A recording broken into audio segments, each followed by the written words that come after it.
Қайырлы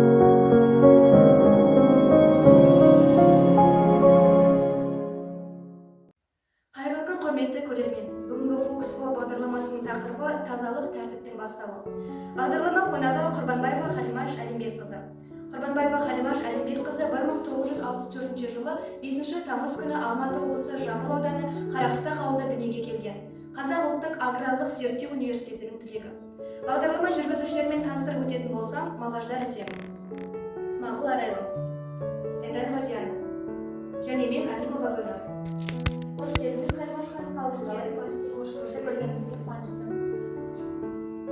Әңгімемізге тізіп болсын.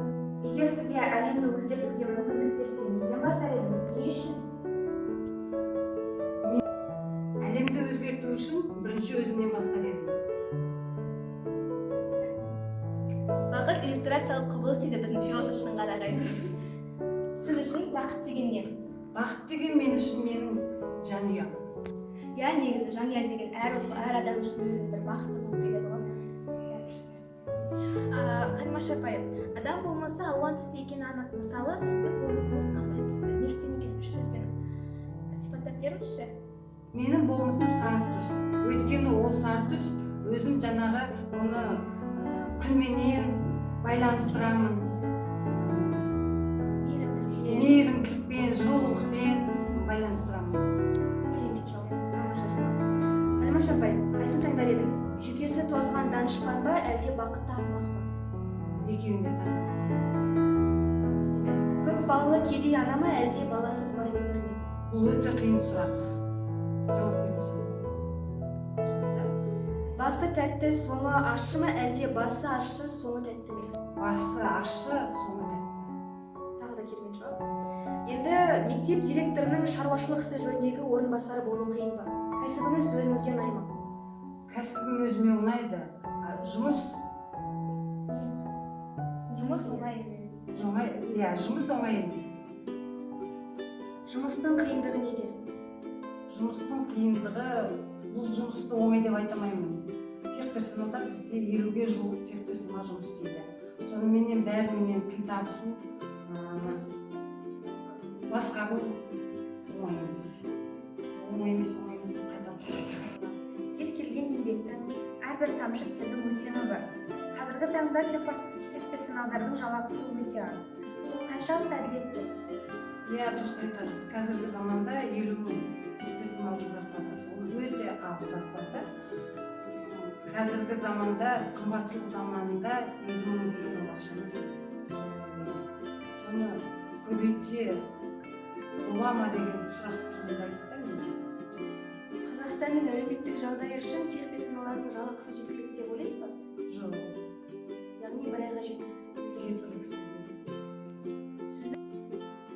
Халимаш апай, сіздің жан айқайыңыз, сіздің уәжіңіз, сонымен қатар Қазақстан Республикасының мемлекеттік мекемелерінің техперсоналдарының осындай жалақының аз болғандығы жайлы және олардың уәждері жоғарыда ел басқарып отқан ақ жағалы ағаларымыздың құлағына жетеді деген сенімдеміз.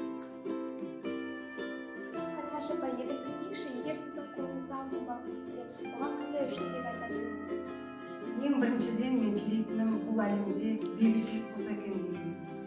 Екіншіден келген дертіміз кетсе келген. Үшіншіден аман есен жанұям, аман есен бала шағамның қызын көріп жүрген. Тілектеріңіз орындалады деген ойлаңыз? Хан Уәлиханов атындағы орта мектебі коммуналдық мемлекеттік мекемесінде ұзақ жылдардан бері қызмет жасап келесіз. Еңбегіңіз зор. Алдыңыздан көп оқушылар өткені белгілі. Солардың ішінде сіздің есіңізде ерекше қалған қайсы? Неліктен? Мен үшін балалардың барлығы ерекше. Балаларды бөліп жармағаныңыз өте келген қасиет екен. Енді соңғы сұраққа кезек беретін болсақ, мектептің гүлденуі үшін әрбір қызметкер жауапты. Мектептің имиджін қалыптастыру үшін техперсоналдың болмысы, тілі, сырт киімі, сонымен қатар өзін ұстау дағдысына қандай стандарт болуы керек деп ойлайсыз? Мен ойлаймын, бұл мектептің несі өте жоғарғы стандартқа